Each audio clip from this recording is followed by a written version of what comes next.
chers internautes, bonsoir. C'est votre ami, votre camarade, votre frère Ousmane Bakary Sané, directeur d'école, poète, linguiste, archiviste de la tradition orale qui revient encore vers vous. Cette fois-ci, par un poème, le poème Si lointain ou Les vestiges coloniaux.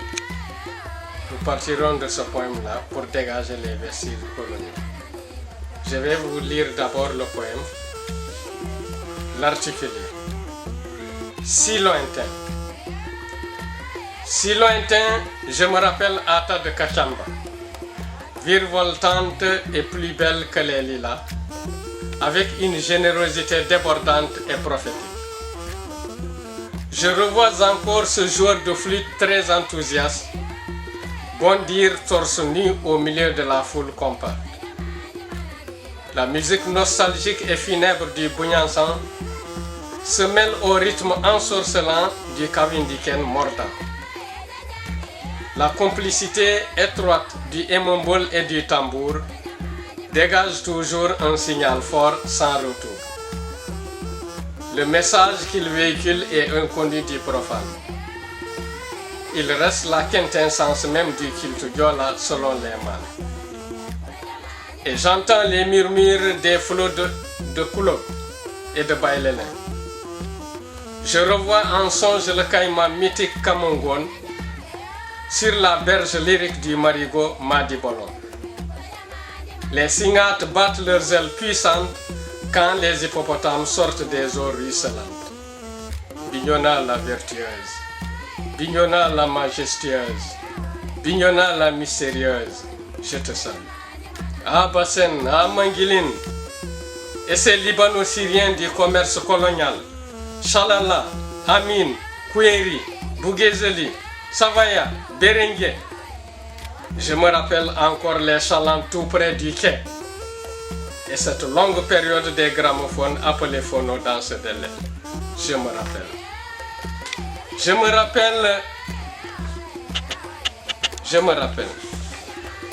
rappelle la très célèbre Tripano de Bignona, vivante et étincelante comme son homologue de Bobo et de Bamako.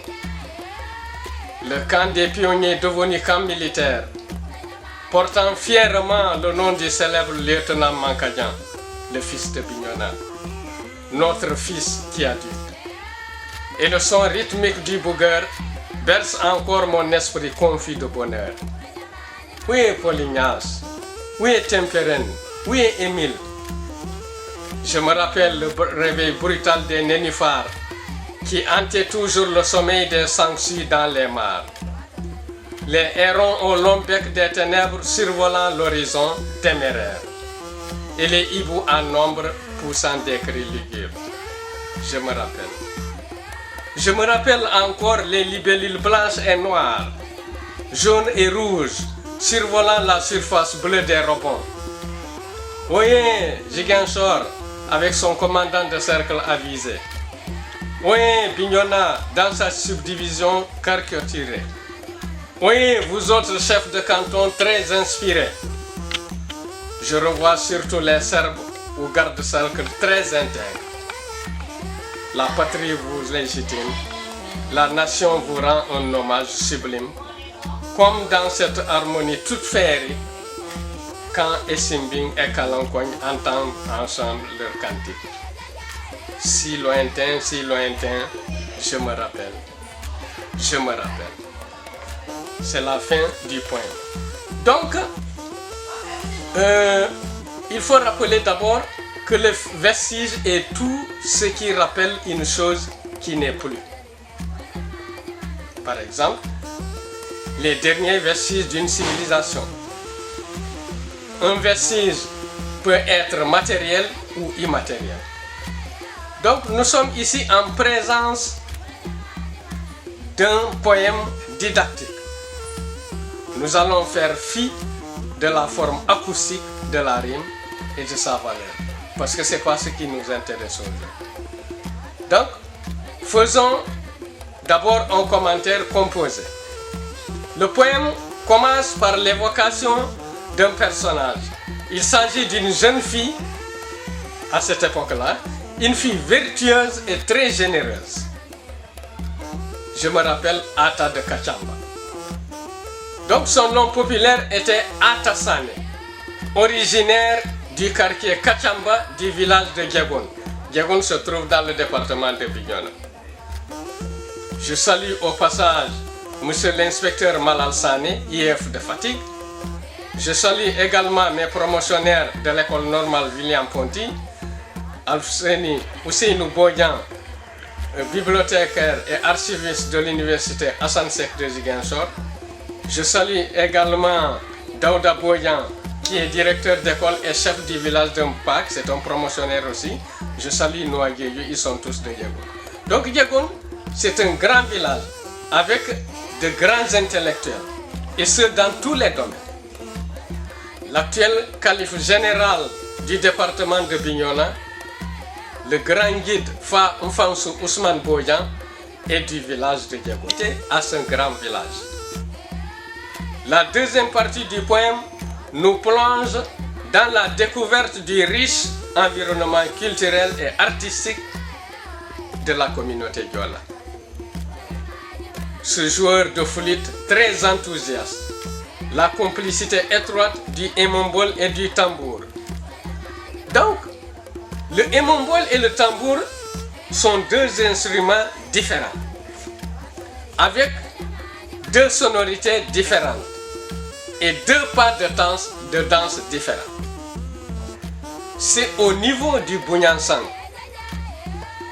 avec comme instrument le hémombol, c'est-à-dire c'est le hémombol qui accompagne le Bounyansang, où on découvre toute la subtilité de la philosophie Diola. Les chanteurs en côte et les initiés d'école.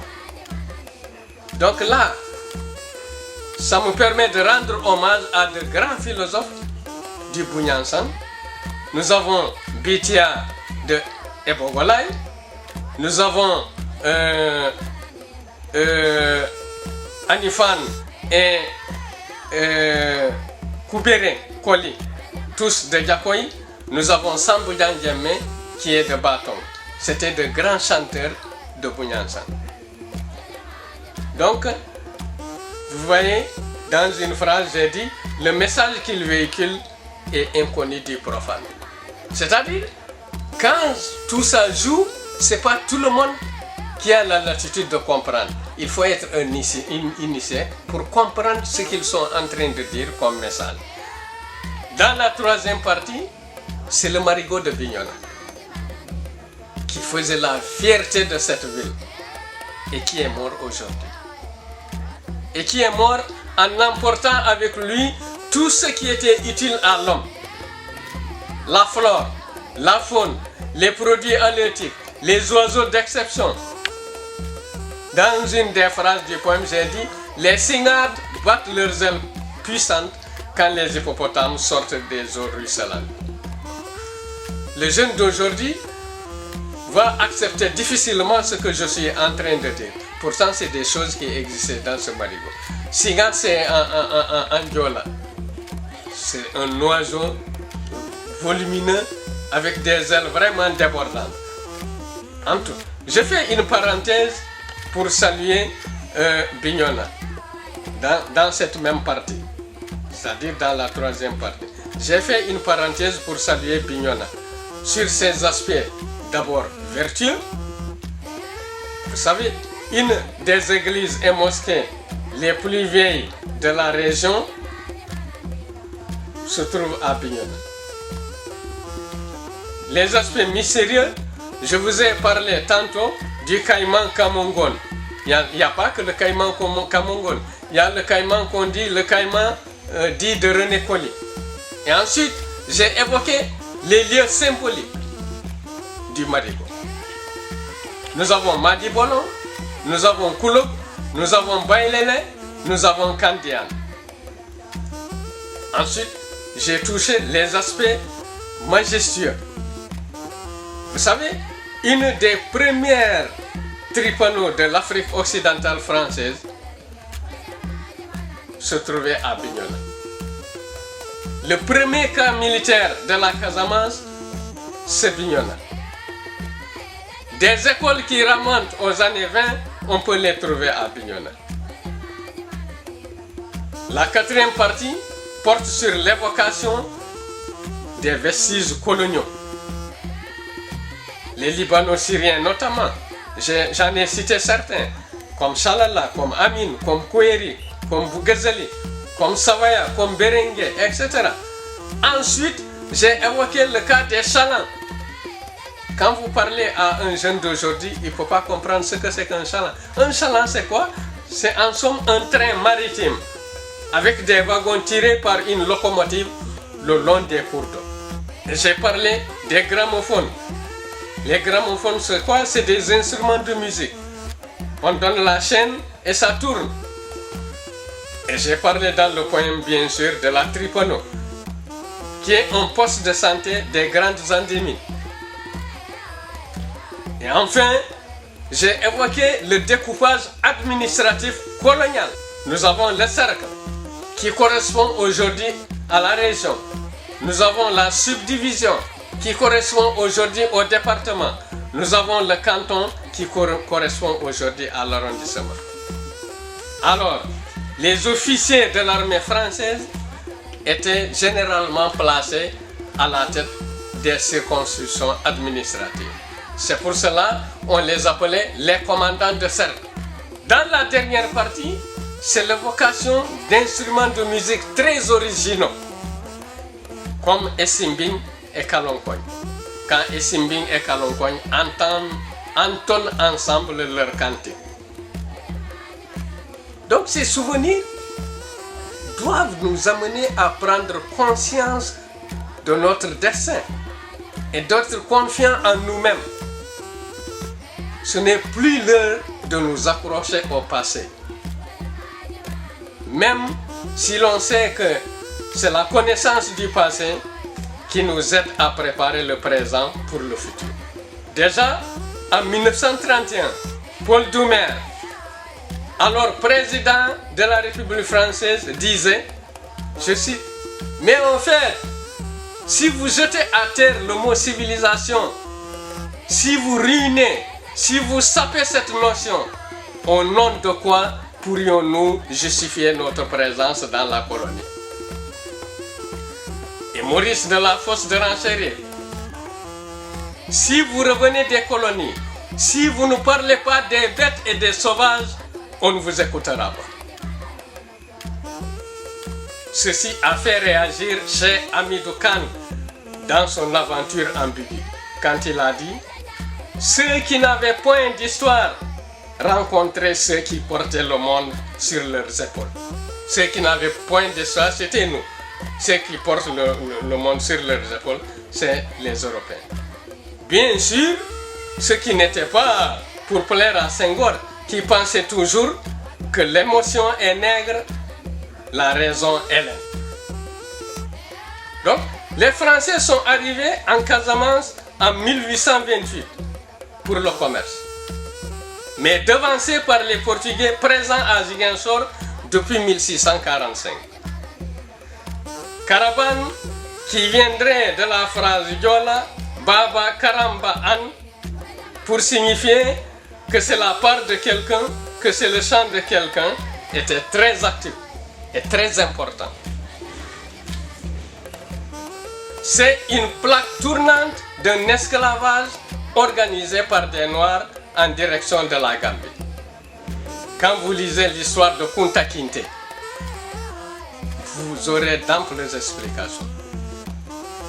Emmanuel Bertrand Bokandé y était résident de 1849 à 1860. Les dérivés de noms de villages intéressent tous les peuples de Casamance, voire de l'Afrique au sud du Sahara. C'est un phénomène qui existe chez mes maîtres coraniques, les Mandingues. Salutations aux familles Diané, mes premiers maîtres coraniques, mais aussi à la famille Silla, deuxième maître coranique, et enfin à la famille Gazama, qui est mon troisième maître coranique. Je prends un exemple. TANAF, où j'ai servi comme directeur d'école, à l'école 1 de TANAF, TANAF viendrait de Taïenafo, c'est-à-dire va et revient nous raconter. C'est un village qui se trouve dans la région de Sédhiou. Que la bénédiction de mes maîtres me parvienne et que Mbemba Diané, qui est de la grande famille Diané de Gambie, soit en paix à l'au-delà. Je remercie également Cabinet Diané, IEF de Guédiawaye, qui est un promotionnaire de l'école normale Vienne Point. L'Afrique a les ressources humaines qualifiées. J'ai l'habitude de le dire à tout le monde. Le président sénégalais, Maître Abdoulaye Wade, avait en son temps proposé l'installation d'une centrale solaire et éolienne au Sahara, sous l'obédience de l'OIA. Muammar el-Kadhafi de Libye avait manifesté son désir de financer en partie ce projet. Hélas, c'est au Sénégal même où cette idée a été diabolisée. Pourtant, il semblerait que l'Union européenne, aurait l'intention de réaliser ce projet pour son compte. C'est encore en communion avec certains présidents africains, notamment Olusegun Obasanjo du Nigeria, qui a proposé la grande muraille verte, qui, bon an mal an, fonctionne aujourd'hui. Il nous faut des projets panafricanistes, mais rentables à court ou à moyen terme. Il est difficile de comprendre, surtout pour moi, que malgré ces centaines de millions d'hectares cultivables, l'Afrique se mette encore à mendier pour survivre. Est-ce qu'il faut donner raison à René Dumont, qui disait que l'Afrique est mal partie? Sans être économiste, je pense que c'est un mal développement que nous sommes en train de vivre. Évitons les projets de prestige à réalisation non indispensable. Bonne lecture, chers internautes, chers auditeurs, je vous remercie.